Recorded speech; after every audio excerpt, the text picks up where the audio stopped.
E aí pessoal, eu me chamo Fernando e hoje a gente está aqui com o Orleans Mesquita, que é um grande produtor aqui de Tomé Açu. Na verdade, mais especificamente de Quatro Bocas, uma região próxima a Tomé Açu. O seu pai já era produtor, né, Orleans? O Orleans, na verdade, é produtor há muitos anos. Na verdade, é a segunda geração, acredito eu, de produtores rurais. E hoje a gente está aqui no plantio dele de açaí e cacau. Aliás, é um consórcio muito frequente encontrado aqui na nossa região. Mas em Tomé Açu, sem sombra de dúvida, é o grande polo de sistemas como esse, de consorciamento entre culturas tão diferentes como essas duas. E a gente está aqui hoje com Orleans porque simplesmente é um dos plantios mais bonitos dos quais eu tive a oportunidade de visitar. E olha que eu já andei bastante em plantio de açaí, plantio de cacau.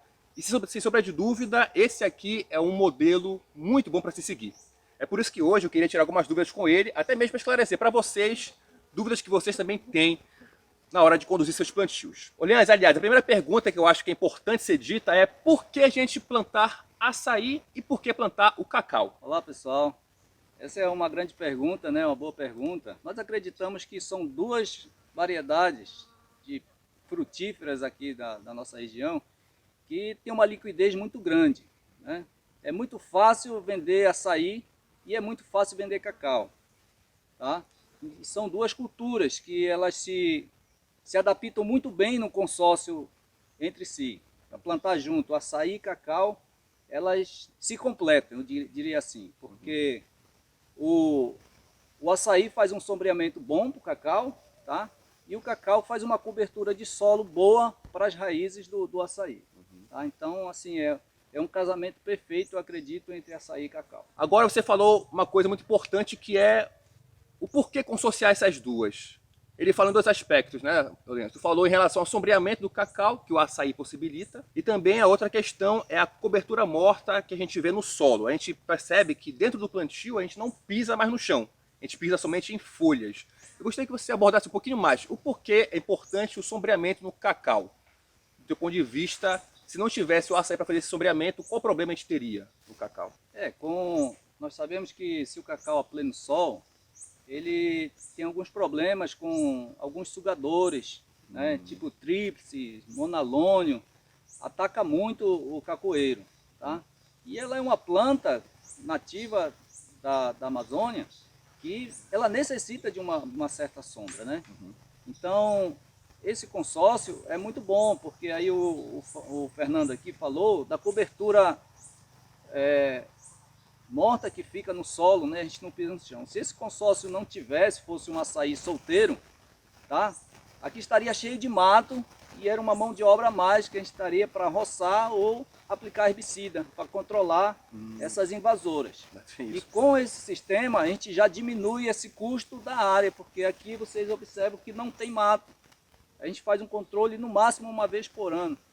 Né? E aí não tem, porque o solo está coberto com uma folhagem, uma cobertura morta. Então é muito bom isso.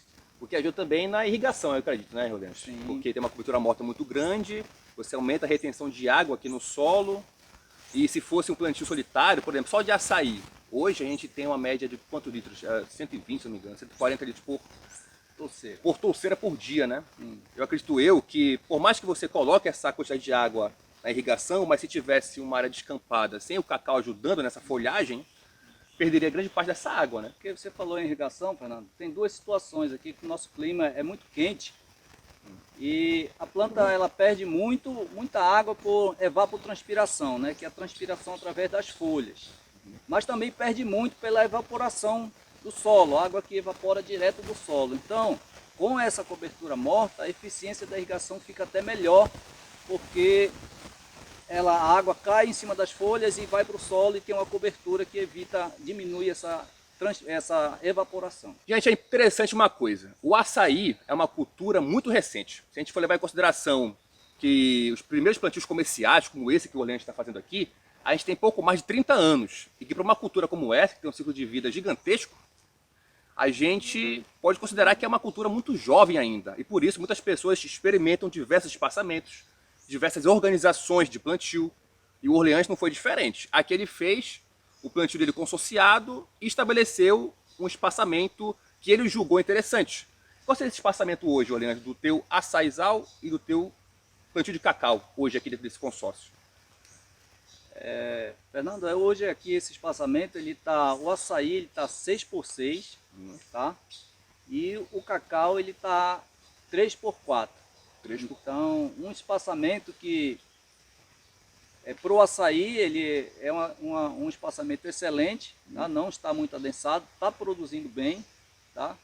E o cacau, como é a cultura secundária dentro dessa área aqui, tá? A cultura principal é o açaí. O cacau também, tá? Ele está num espaçamento bom e está contribuindo, está produzindo, né? Apesar de estar dentro de um sistema, de um açaizal, num espaçamento de 6x6, e o cacau também consegue, nesse espaçamento 3x4, se desenvolver muito bem e produzir, inclusive. Nós temos o plantio de açaí que foi inicialmente feito com 4 açaizeiros por touceira, e você me falou que você tomou a decisão de cortar um dessas estipes, um dos açaizeiros, né? O porquê isso? O porquê desse corte, desse desbate, permitindo apenas 3 açaizeiros por touceira? Qual foi a motivação? Muito bem, a gente estava com 4 estipes por touceira, né? E uma quarta estipe a gente tinha deixado ela desenvolver para pensar em renovação do plantio, né? Depois de 15 anos, que a colheita das plantas mais velhas estaria inviável, muito alta. Então o estipe mais nova seria para substituir essas mais velhas. Mas observamos que ela, na verdade, estava sendo uma planta chupão na torceira. Ela só estava sugando nutriente, sugando água e não estava contribuindo em nada, porque ela estava estiolando, buscando luz para acompanhar as outras plantas mães. E aí nós decidimos eliminar essa planta, porque estava adensando, além de tudo isso que estava sendo, não estava vendo vantagem nessa quarta estipe, nós decidimos eliminar ela. Orlando, mas foi eliminado ela ou foi eliminado uma antiga que já estava presente na touceira? Não, foi eliminada a quarta mesmo. A quarta, um perfil que nós deixamos para intenção de substituir touceira. Entendi. Tá? Então, hoje já está com 1 ano que eu fiz esse desbaste e estou muito satisfeito, tá? Melhorou, o plantio ficou mais arejado, entrou mais luz, mais ventilação, ficou muito melhor, Fernando. Interessante. Bem, Orleans, além desse detalhe do desbarte, né, do quarto perfil, do quarto estipe por touceira, eu queria saber assim, hoje, já com a tua experiência aqui e com novos plantios que tu está fazendo, o que é que você faria hoje de diferente nesse plantio que você não faria mais nos seus outros plantios novos que você está fazendo agora? Muito bem, Fernando. O que eu faria diferente nesse plantio aqui era mexer no arranjo. Mexer no arranjo pensando em mecanização, porque cada dia mais a mão de obra fica mais escassa, a gente tem dificuldade com mão de obra. Então, o máximo que a gente puder mecanizar de hoje para frente, melhor. Então eu mexeria só um pouquinho no arranjo para me poder entrar com um microtrator com mais facilidade dentro da área, para poder espalhar adubo, espalhar calcário, até mesmo fazer a colheita e principalmente pulverizações, né? Que é uma cultura, o cacau é uma cultura que exige pulverizações. Então você, tendo como entrar com maquinário, a mão de obra sai mais barata. E hoje já tem definido qual seria esse espaço que tu trabalharia nesse arranjo novo? A gente aumentaria de 6 para 7 metros, por exemplo? O que seria? Isso, poderia manter uma das metragens de 6, poderia aumentar para 7 ou para 8. Hoje um espaçamento 6x8 daria para entrar muito bem com maquinário para fazer todos esses trabalhos. Adubação, pulverização, colheita. Tá. Um espaçamento realmente bem maior para permitir, na verdade, a mecanização. Não necessariamente é por causa do resultado em si da cultura. É mais por uma questão mesmo de diminuir custos, diminuir dor de cabeça com mão de obra, né? Que hoje realmente, como você falou, é realmente uma dor de cabeça bem grande qualquer cultura. Ainda mais do açaí, do cacau, que praticamente tudo é manual. Colheita, adubação no caso já está mecanizada, aplicação defensiva é mecanizada. A poda é manual, né? A colheita é manual. Que aliás é um detalhe muito importante, a pessoa que vai trabalhar com cacau tem que ter consciência de poda. E hoje o Orleans desenvolve um trabalho de poda aqui muito interessante, fazendo com que as suas plantas fiquem no arranjo, fiquem num formato de taça, que permite aí uma boa ventilação, que é algo que me chamou muita atenção, aqui é muito ventilado aqui dentro. Mesmo no plantio de cacau, que já fui em vários outros, é muito adensado geralmente, não passa vento, o que aumenta a incidência de doenças, né? E aqui não, aqui a gente observa que inclusive vassoura de bruxa não está presente, que tem uma boa ventilação, isso com certeza contribui muito com a sanidade das suas plantas. Então, poda aqui também é algo realmente bem interessante. Uma coisa que é muito importante ser dita, aqui no plantio do Orleans, nós temos o açaí, que é da espécie Euterpe oleracea, o açaí de touceira, e nós temos o cacaueiro, que são todas variedades chamadas clonais, né? São cacau clonal, cacau clonais, são plantas enxertadas. Então, na verdade, aqui nós temos uma grande diversidade de variedades clonais. Tem o CP2176, tem o C151, BN34 e várias variedades clonais de cacau.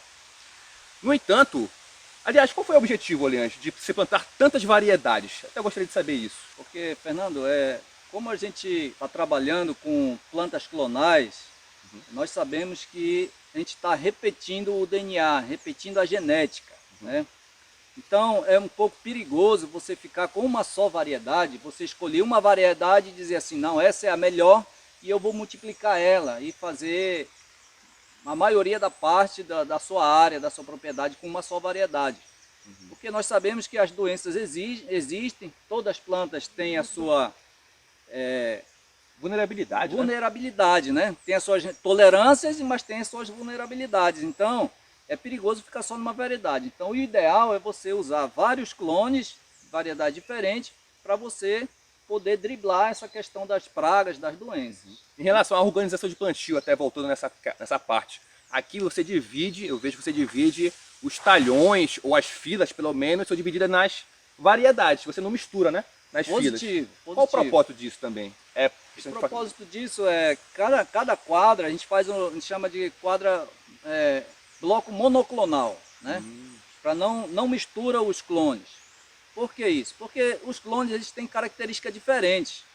Época de colheita é diferente da uma da outra.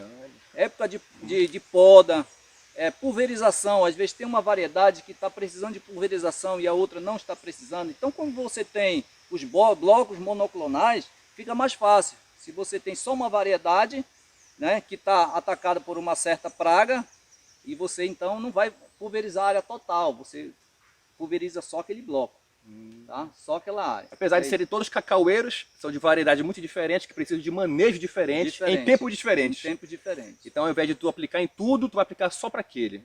Entendi. É uma coisa realmente faz todo sentido. Agora, em relação a... Tudo bem, tem várias variedades clonais hoje. Eu imagino que já com... Tem quantos anos, aliás, esse plantio de cacau? Desde 2019. 2019, tá? Por volta de 4 anos. 4 anos. Bem, eu não sei se é tempo suficiente, mas de lá até aqui, tu já tem uma ou 2 ou 3 variedades, tu falaria assim, não, essas são as que eu realmente gostaria de utilizar em plantios novos que eu vá fazer. Já existe hoje essa tua preferência? Olha, é meio complicado a gente dizer hoje assim, olha, a melhor variedade é tal, entendendo? Porque todas essas variedades que nós estamos multiplicando aqui, elas já são registradas no mapa, elas já foram testadas, já passaram por competição de clones, né, inclusive na CEPLAC, e são variedades muito boas, cada uma com essa característica, tá? Então, o produtor é que tem que procurar saber qual é o objetivo dele, né, aonde ele quer chegar. Se ele quer produzir amêndoa fina, né, ele vai para uma certa variedade. Ele quer produzir polpa de cacau, nós já temos variedade específica para isso, né? Ele quer amêndoa maior, nós já temos variedade para isso. Então, o produtor ele tem que buscar, né, o seu foco. Qual é o meu foco? Produzir chocolate fino, é atender um chocolateiro que está procurando aquela amêndoa especial. Então, todas as variedades, elas são já testadas, registradas no mapa, são variedades boas. Mas aí o produtor ele tem que buscar o foco dele, aonde é que eu quero chegar, tá? Então a gente está aí, todas são ótimas, elas são todas autocompatíveis, essas variedades que a gente está multiplicando aqui, elas são todas autocompatíveis, produz muito bem, tá? Mas como eu falei, cada uma com a sua característica, então o produtor é que tem que, né, buscar onde ele quer chegar. O ideal desse ponto de vista seria a pessoa começar como você começou aqui, talvez plantando blocos monoclonais, né, com talvez 2, 3 ou 4 variedades separadas, e aí daí em diante ele mesmo vai chegar ao decorrer dos anos à conclusão de que aquela é mais interessante, aquela não foi tão interessante, né, e talvez assim ele mesmo por si só já vai fazer a sua escolha. Fernando, tem aqui o seguinte, o produtor também ele tem que ver em que condição ele vai colocar a planta dele, né? Às vezes tem um produtor que diz assim, olha, eu quero trabalhar sem irrigação, né? Então nós já temos variedade que toleram mais verão, né? Que resiste mais à seca, tá? Então a gente já sabe qual é essa variedade, então o produtor já pode escolher, né? Já tem outras variedades que são mais exigentes em água, que tem que ter uma irrigação para ela produzir melhor, tá? Então a condição que o produtor vai colocar essa planta dele, até a questão do solo, às vezes tem um solo mais encharcado, uma área mais baixa, também já tem indicação para esse tipo de solo, né? Você tem um solo mais alto que não encharca muito, tem uma variedade. Aí mas você tem uma área baixa que é lá, então a gente já sabe isso também, que tem algumas variedades que não vai bem em solo encharcado. É verdade. Tá? Então Condições de tem solo. que conhecer a cultura, né? O produtor tem que conhecer a cultura. Se ele vai irrigar, se ele não vai irrigar, se é pleno sol, se é um sistema agroflorestal. E aí daí ele faz a seleção, né? seleção. Acho que para finalizar, uma pergunta que não pode faltar aqui com Orleans é: dos manejos que são diversos, que você tem que fazer aqui todos os dias, durante todo o ano, no plantio de açaí, plantio de cacau, ainda mais num consórcio, qual deles ou quais deles seriam aqueles que são imprescindíveis, que não podem faltar de forma alguma na sua concepção? Como você falou, irrigação é um desses, poda, qual é o manejo que não pode faltar num plantio como esse aqui que você tem? Muito bem, a questão do manejo, não posso dizer assim que é um único manejo específico que é o melhor que você tem que fazer. Porque o manejo da cultura é um ciclo, né? Você faz vários manejos para você chegar numa produção alta, numa produção satisfatória. Então aqui, a primeira coisa que eu diria aqui é a adubação, tá? É o principal manejo, porque é a comida da planta, é o que vai ditar quanto você vai colher. É o quanto de adubo você dá para a planta, né, que vai dizer o quanto ela vai te responder em produção. Tá? Então esse é o principal fator. Um outro fator interessante de manejo que não pode faltar quando você quer uma alta produtividade é a questão da irrigação, né? Porque te possibilita adubar o ano inteiro e automaticamente colher o ano inteiro. Tá? Uma outra manejo que não pode faltar é a questão da poda. Tá? Tanto a poda da torceira do açaí nos primeiros anos, tá? Como também a poda do cacoeiro anualmente. Tá? Cacoeiro é uma planta que ela é exigente em poda e quanto mais você, devido ao nosso clima aqui ser um clima quente e úmido, o cacoeiro ele vegeta muito. O ano inteiro ele está lançando folhas. Tá? Então você poda esse ano, quando for no ano que vem, se você não podar o teu plantio, você não consegue nem entrar dentro. Tá? Então você vira um arbusto, vira uma planta aí selvagem. Tá? Então você tem que manejar essa poda. E a última delas, que eu digo também que é imprescindível para fechar esse ciclo de manejo, é as pulverizações. Tá? Aí você pode perguntar, Leandro, mas que pulverização eu vou fazer? Isso aí vai conforme a observação do plantio, né? Se você está identificando alguma praga, algum fungo dentro da área, né? Algum inseto que está prejudicando a tua planta, o desenvolvimento, a produção, então isso aí vai o olho clínico do produtor ou consultar um técnico especializado nesse assunto, né? Um agrônomo que tenha muita experiência com cacau para fazer a recomendação das pulverizações, que é uma coisa também que eu sempre digo, cacau até 2 anos de idade, ele é indispensável a pulverização. Gente, se deixar, vou fazer um monte de perguntas aqui, porque realmente são muitas as dúvidas que eu tenho, e imagino que também vocês teriam aqui se estivessem com Orleans. Mas, por enquanto, vai ficar por aqui e a gente vai ter outras oportunidades no futuro. Eu gostaria de deixar bem claro aqui que eu fico muito feliz de sempre ser bem recebido pelo Orleans aqui na sua casa. Aliás, Orleans, muito obrigado sempre. Okay, obrigado. Sempre nos recebe muito bem aqui a gente, nossa equipe. E sempre aprendi muito. Como eu falei no começo, uso o plantio do Orleans como um objetivo no futuro. Vocês já viram nossos plantios aí que a gente está fazendo de açaí e cacau. E esse é o plantio que a gente usa como modelo. Porque, como eu falei para vocês, eu olho aqui algo que eu desejo para ter o nosso plantio no futuro. Então, mais uma vez, muito obrigado, Orleans. Espero que vocês tenham esclarecido algumas dúvidas de vocês. E se vocês quiserem ver outro vídeo que a gente fez aqui no Orleans, aliás, há um ou 2 anos atrás, vai aqui nesse link, clica aí para assistir porque realmente ficou bem interessante. Eu me chamo Fernando, aqui está o Orleans Mesquita de Tomé Açu e eu te vejo no próximo vídeo.